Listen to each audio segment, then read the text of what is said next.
नमस्कार, जय हिंद। मैं गोस्वामी अरुण और आज हमारे साथ एक अहम मुद्दे पर छत्तीसगढ़ से जुड़ चुके हैं केवल भारती गोस्वामी जी।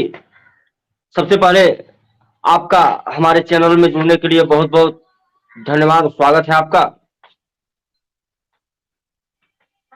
और आज का जो मुद्दा है वह छत्तीसगढ़ के नमस्कार। गोस्वामी समाज को लेकर के है कि आखिर में वहां पर क्या स्थिति है जमीनी स्तर पर गोस्वामी समाज की। तो हम चाहेंगे कि सबसे पहले आप बताएं कि वहां पर छत्तीसगढ़ में गोस्वामी समाज की स्थिति क्या है।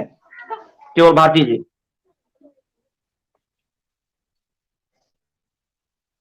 जी हाँ, मैं आचार्य केवल भारती गोस्वामी बिलासपुर वर्तमान में और मेरा पैतृक कुरमा जांगीर चांपा छत्तीसगढ़ से बोल रहा हूँ। सर, आपको बहुत बहुत बधाई, बहुत बहुत हार्दिक अभिनंदन कि आपने अपने चैनल में मुझे अवसर दिया और मैं तहे दिल से आपका आभार व्यक्त करता हूँ। चैनल के देखने वाले समस्त बंधुओं को मेरा सादर नमस्कार। ओम नमो नारायण। जी सर।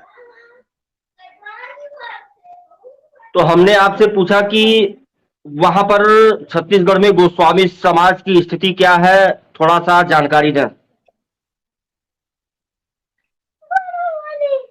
सर, छत्तीसगढ़ की जो स्थिति है, छत्तीसगढ़ के प्राय सभी जिला में, चाहे वो शहर हो, गांव हो, ग्रामीण वनांचल, सभी जगह हमारे गोस्वामी बंधु पाए जाते हैं, दशनामी जो लोग हैं।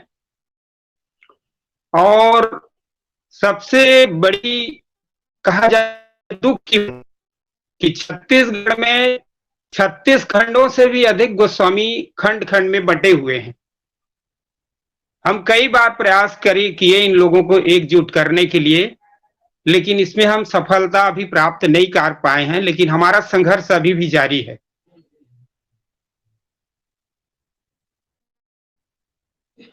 क्या प्रयास किया खंड आपने, खंड जैसे में कि आप बंटने का प्रयास हमारा सजी पत्रकार महोदय गिरी जी, हमारा प्रयास ये था कि सभी खंड के जो लीडर है कहा जाए, उन लोगों से मिल करके उन लोगों को एकजुट करने का, और कभी कभी जिससे नहीं मिल पाए तो उनसे फोन से बात करके भी हमने प्रयास किए और कई मीटिंग भी हमने वहां पर करवाए, लेकिन कई लोग उस पर कहा जाए रुचि नहीं लिए और ये सफलता तक नहीं पहुंच पाया। कुछ हद तक तो हमने प्रयास किया, उसमें सफलता मिली। जैसे छोटे छोटे तबके के कई खंड के गोस्वामियों ने एकजुट हुआ, लेकिन जो वहां धनाढ्य लोग हैं, बड़े लोग हैं, वो लोग इस पर रुचि नहीं लिए पत्रकार महोदय।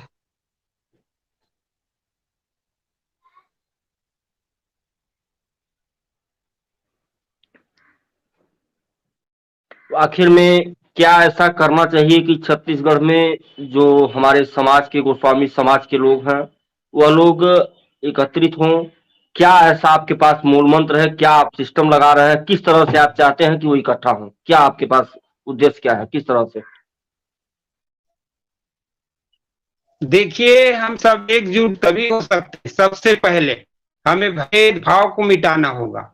यहाँ पर मैं खुल के बोलूंगा, क्योंकि भारत के संविधान ने हमें अपनी किसी संगठन, अपनी समाज के बारे में और अपना कहा जाए कोई भी उद्देश्य को लेकर बात करने का अधिकार दिया है। वैसे मैं अधिवक्ता भी हूं, तो मेरा यही कहना है कि सबसे पहले हम अपना समाज को अगर एकजुट करना है, खंड खंड में बटे हुए लोगों को संगठित करना है, तो सबसे पहले हम लोगों को भेदभाव मिटाना पड़ेगा।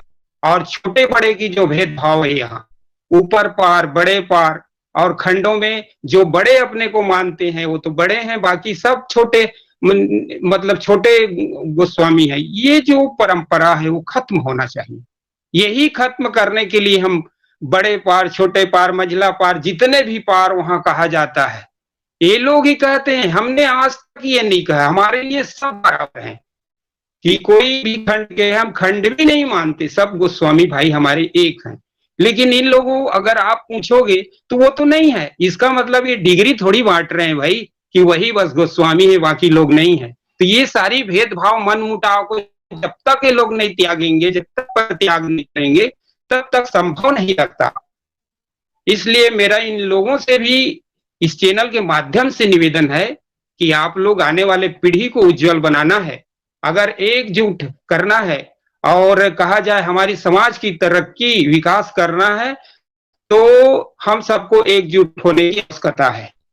इसके लिए मैं यही कहूंगा कि समाज के लोग सब एक इकट्ठा हों और एक बैनर के तले इकट्ठे होकर के सभी जो हमारे छत्तीसगढ़ के खंड खंड के नेता हैं, उन लोगों को भाईचारा बढ़ा करके एक बैनर के तले, एक झंडे के तले आना चाहिए और आ करके इस समाज को मजबूत बनाने के लिए अपना अपना बात रखना चाहिए और बात रख करके सबको एकजुट कर लेना चाहिए। इसके लिए मैं निरंतर प्रयास जारी रखा हूं और प्रयास मेरा जारी ही रहेगा।